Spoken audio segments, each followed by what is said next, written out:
Hello મિત્રો, સીતારામ. સ્વાગત છે તમારું ફરીથી નવા બ્લોગમાં. તો આજે બ્લોગ છે ને 4 વાગે સ્ટાર્ટ કર્યો છે. આજ કેમ કે સવારમાં છે ને માથું દુખતું હતું, સૂતી હતી.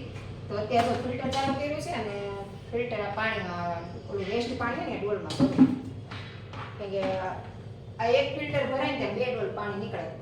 તો એ પછી ઝાડવામાં એમ નાખી દીધી, પોતાને મારવામાં લઈ લઈ તો એ પાણી કાંઈ વેસ્ટ ન જાય રીતે ડોલ લઈને ત્યાં મૂકી દીધી.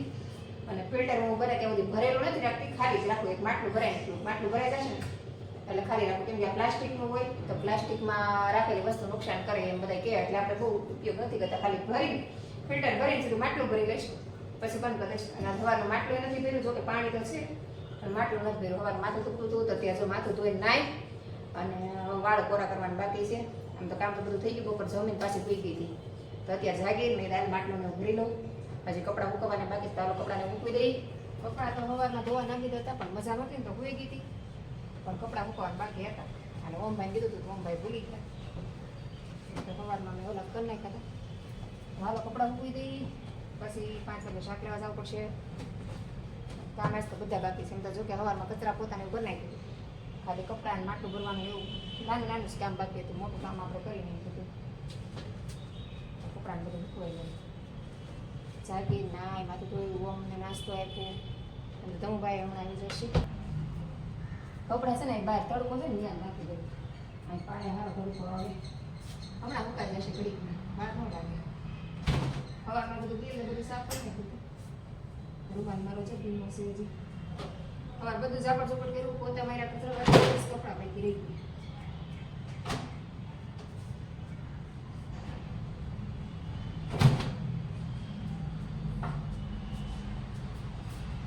તડકો બહુ છે, તુલસીમાં પાણી પાઈ દઈ. સવાર પાણી નહોતું પાઈ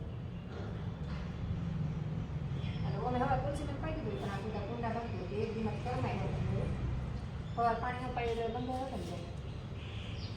અત્યારે તડકા કેવા પડે છે, બહુ તડકા છે. સવાર હું છે ને રોજ માટલું ભરું ને ફિલ્ટર ચાલુ કરું તો ફિલ્ટરમાં જે પાણી નીકળે ને બધું ઝાડવાનું પાઈ દઉં. સવાર માટલું નહોતું ભરવાનું તો ફિલ્ટર કાંઈ ભરાય નહીં, કાંઈ ઝાડવાનું પાણી ખવાય નહીં. એ ફિલ્ટરનું વેસ્ટ પાણી નીકળે ને બધું આ ઝાડવામાં પીવાનું હોય. એટલે ઝાડવા પી જાય ને પાણી વેસ્ટ ન જાય, બરોબર ને? તમે શું કરો છો વેસ્ટ પાણીને મને કોમેન્ટ કરજો. જો માથું મેં ધોઈ લીધું છે અને ક્યાંનું મેં ધોઈ નાખ્યું હતું. અને બધાને છે ને વાળ, બધાને કહેવાય વાળ બહુ કરે, પણ તમારે વાળ કરતા હોય ને તો શું કરવાનું ખબર છે? માથું ધોઈને પછી ને હળવા હાથે, મતલબ કે હળવા રૂમાલથી છે ને આમ કોરું કરી નાખવાનું. બહુ ભીંગ દઈને ને સનકર વાળ બહુ ઉતરે. કેમ કે તમને ખબર હોય તો આપણે જ્યારે ઝાડવાનું પાણી પાઈએ અને પછી આમ ખેંચો ને તો ઝાડવું તરત નીકળી જાય. એમ વાળનું આપણે એવું હોય, આપણું માથું ધોયું હોય ને ત્યારે અંદર સુધી પાણી ઉતર્યું હોય તો આપણા વાળના જે મૂળિયા હોય ને એ કૂણા પડી ગયા હોય. એટલે તમે જેમ આમ ઓલું કરો ને એમ વાળ તમારા તરત જડ મૂળમાંથી નીકળી જાય. પણ જ્યારે વાળ ધોયા હોય ને ત્યારે કાંઈ નહીં કરવાનું, હળવા હાથે કોરું કરી નાખવાનું. અને પછી અંબોળો વાળ અત્યારે ખુલ્લા રાખો તો યાર, પણ આપણે લાંબા વાળ હોય ને એટલે નીતરે બહુ, એટલે ઘડીક અંબોળો વાળ એટલે વાળ મેળે મેળે કોરા પડી જાય. અને પછી જો આવા રીતે હળવા કોરા પડી જાય ને હાવ આમ ભીનું હોય પણ આમ કોરા થઈ ગયા હોય ત્યારે બુશ કાઢવાની, એટલે તમારા વાળ ખરશે નહીં. અને લીબોન ને એવું કાંઈ વાપરવાની જરૂર નહીં પડે, તમારા વાળ નહીં ઉતરે. અને હું એક સિરપ વાપરું છું, ઘરે જ બનાવું છું સિરપ. રીતે 7-8 વસ્તુ નાખીને સિરપ બનાવવાના આવે, 15-20 મિનિટ ઉકાળવાના આવે. અને તમારે એ સિરપ જોતું હોય ને તો હું તમને આપીશ, પણ તમારે 50 રૂપિયાનો ચાર્જ લાગશે એ સિરપનો. તો અઠવાડિયામાં 2 વાર નાખવાનું. અને આયુર્વેદિક શેમ્પુ નાખવાનું. કાલે હું અમને નાખતી હતી ને ત્યારે મેં બતાવ્યું દીધું કે આવું સિરપ હું ઘરે બનાવું છું. તો મારા વાળ ઉતરતા બંધ થઈ ગયા છે અને વાળ સફેદ નહીં થાય.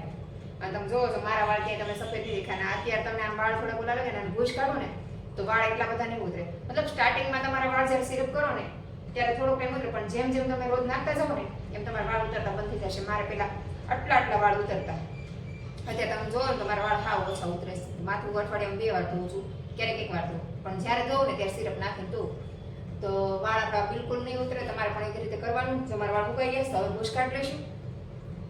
અને હું કઈ સિરપ ને કોઈ વસ્તુ વાપરતી નથી. માથામાં તેલ ઓછું નાખું છું. જો કે તમે તેલ નાખતા હોય તો અઠવાડિયામાં 1 વાર 2 વાર તેલ નાખવાનું. અને તેલ નાખ્યા પછી કલાક 2 કલાક પછી તમારે માથું ધોવાનું, એ પણ સારું રહે. પણ મને તેલ નથી ગમતું. અને તમે જુઓ મારા વાળ કે ધોળા નહીં હોય, મતલબ હશે, નથી એવું નથી, હશે પણ ઓછા 7-8 વાળ છે મારા માથામાં ધોળા, બધા નથી. અને બધાને તો, અને મારો ઉંમર હમણાં 40 વર્ષ થવા આવશે. 40 થયા નથી, 38 થઈ ગયા છે, પણ 38માં હમણાં પૂરું થઈ જશે. તો 40 વર્ષ જ ગણાય. એમ તો એ 2 વર્ષ ઓછા એ કંઈ ઓછા ન કહેવાય. તો 40 વર્ષ થાય ત્યાં સુધીમાં ઘણા લોકોને કેટલા વાળ ધોળા થઈ જાય, કેટલા નીકળી જાય. પણ મારે હજી વાળ ધોળાઈ નથી ત્યાં અને ઉતરતા નથી. એનું કારણ છે હું ઘરે સિરપ બનાવું છું, એ એડ કરું છું. એ નાખું છું અને વાળ ક્યારે ભીના ઓલા નથી કરતી એટલે વાળ ઓછા ઉતરે. તો હાલો આપણે વાતો નથી કરવી. આ તો ઘણા બધા ના સવારમાં બેનપણી મને કહેતી કે બહુ વાળ ઉતરે એટલે હું કરું.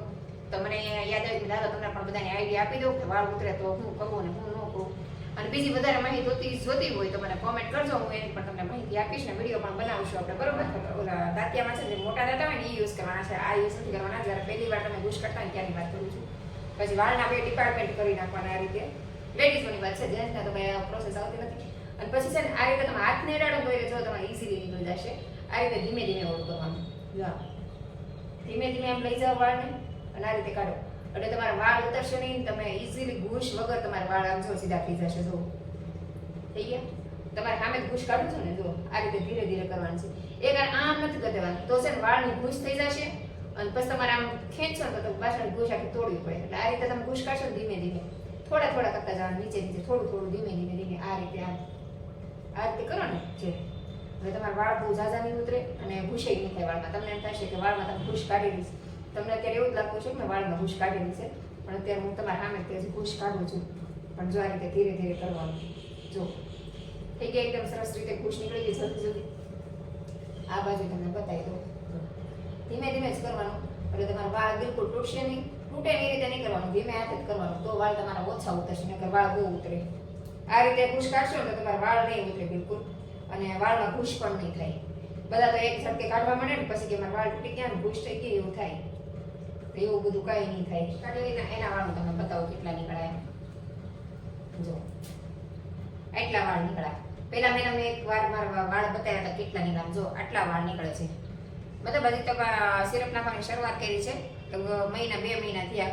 પછી જેમ આપણે ડેઈલી નાખવા માંડીએ ને પછી વાળ આપણા મજબૂત થતા જાય અને વાળ ઓછા તૂટે અને પછી હાવ ઉતરતા બંધ થઈ જાય. અત્યારે ઘણા મારે અડધાની પણ પોણા ભાગના ઉતરતા બંધ થઈ ગયા છે. અને ઘરાના 3 ગણા વાળ હોય છે. હું જોઉં તમે જબલા મોતન ભર્યા છે. 1 મહિનામાં મારે અડધું જેટલું ભરાઈ ગયું વાળનું, બોલો. અને તોય હજી મેં થોડા ભીના વાળ સંતા લીધા. હજી હું થોડા કોરા થવા દઉં. હું તો 3-4 કલાક કોરા થવા દઉં. આજ તો તમને બતાવવા માટે મેં છે ને વહેલા ગુશ કાઢી નાખી. 4 વાગે માથું ધોયું હતું, અત્યારે 4:45 થયા છે. તો 4:45 હું ગુશ કાઢું છું, નકર 2 કલાક ફૂંકાવા દઉં. તો હાવ કોરા થઈ જાય ને તો હાવ એટલે હાવ કોરાય નહીં થવા દેવાના. હાવ કોરા થઈ જાય ને તો બહુ ખેંચાય વાળ. એટલે હાવ ભીનુંય નહીં અને હાવ કોરું નહીં. થોડાક નોર્મલ આપણે કેમ પાણી છાંટ્યું હોય એવા લાગે, બસ એવા કોરા થાય ને ત્યારે ગુશ કાઢવાનું, બરોબર. મને જો અત્યારે ભૂખ લાગી હતી ને તો મેં છે ને કાલે મગ પલાળ્યા હતા, હજી ફણકાવાના બાકી છે. તો ભૂખ લાગી ને તો મગ વઘારીને ખાઈ લીધા. અને મગ છે ને વિટામિન ને કેલ્શિયમ ને ભરપૂર માત્રામાં મળે.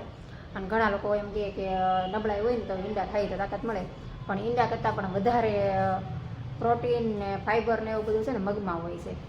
ઈંડા કરતાં વધારે ગુણકારી છે ને મગ હોય છે. ઈંડા ખાવાનું વિચારો નહીં, કેમ કે આપણે શાકાહારી છીએ તો મગ ખાવા તો એનાથી બહુ બધા બેનિફિટ મળે છે. હું તો ઘણી વાર ઝાઝા ભાગે મગ પલાળી નાખું જ્યારે ભૂખ લાગે ને તો મગ સવારમાં પણ વઘારીને ખાવ અને રોંઢે પણ વઘારીને ખાવ. તો હાલો હવે દી આથમી ગયો છે. હાથ પગ ધોઈને દિયાબત્તી કરી નાખીએ અને રસોઈની તૈયારી કરીએ. કેમ કે મારા ઓમભાઈ ને ધાર્મિકભાઈ ક્યારે આવી જાય ને કાંઈ નક્કી ન હોય. અને આવે ને એટલે સીધું ને મમ્મી જમવા આપી દે ને. અને અમારા મા દીકરાને 3 છે ને 7, 7:30 થાય ને એટલે અમે જમી લઈએ. કેમ કે વહેલા હાર જમી લઈએ ને તો તમારી પાચન શક્તિ સારી રહે. મોડું જમો ને ઘણા બધા લોકો મને એમ કહે કે તમારું બોડી કેવું સ્લિમ છે, તમારો ફાંદો નથી વધતો એમ. એનું કારણ છે સાંજે છે ને તમે વહેલા હાર જમી લો ને તો તમારો ફાંદો ન વધે. કેમ કે પાચન શક્તિ આપણી છે ને એકદમ સાંજે છે ને પાચન શક્તિ આપણી ધીમી હોય. તો દિયાતમાં પછી આમ બને ત્યાં સુધી જમાય નહીં.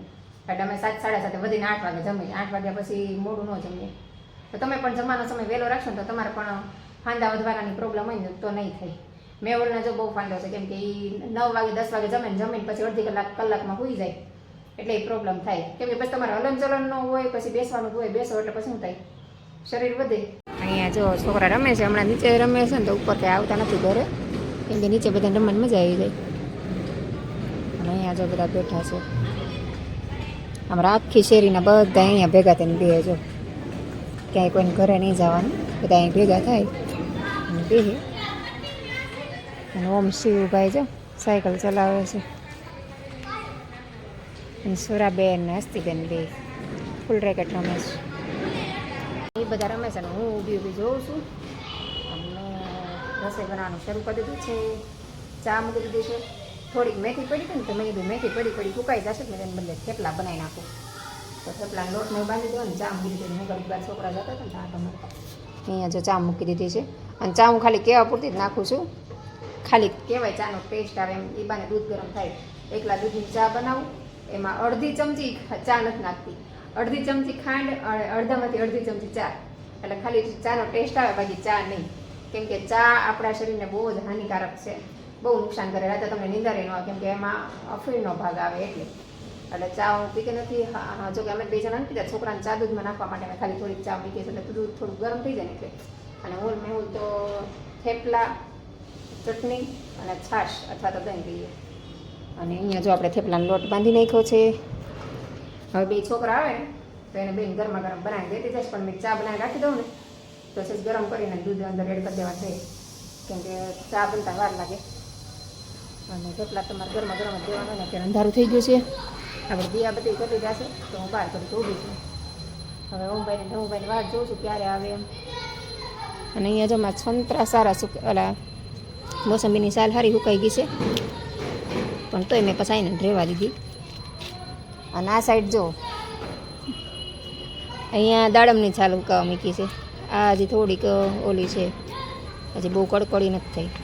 2 સાઈડ મારા તપવાનું બહુ સારું છે. ગમે એ વસ્તુ તપાવી ને તો અહીંયા મારે તડકો સારો આવે, તપી જાય હતું. સંતરા અને દાડમની છાલ 2 ફૂલ કામમાં આવે એમ છે. શું કામ આવે મને કોમેન્ટ કરજો તો તમને પણ કહીશ. બધું ડિટેલમાં અત્યારે નથી જણાવતી. થોડું બહુ સ્માર્ટ છે તું. જો આમાં ધાર્મિક ભાઈ આવી ગયા ને મા દીકરો જમે નીચકે બે ગયા સિસ્કા ખાવા. કદમ ભાઈ અંધારામાં કંઈ દેખાતું નથી. હવે કે બહારની લાઈટ ચાલુ કરવી હતી, પણ બેઠા બેઠા હિંચકા ખાઈશ, જમી કરવી. અને ઓમભાઈ અમારા જમે છે, અને મેહુલને બાકી છે. મેહુલનું જમવાનું બાકી રાખ્યું છે બનાવવાનું, અમારું તળનું બનાવી નાખ્યું, જમી લીધું.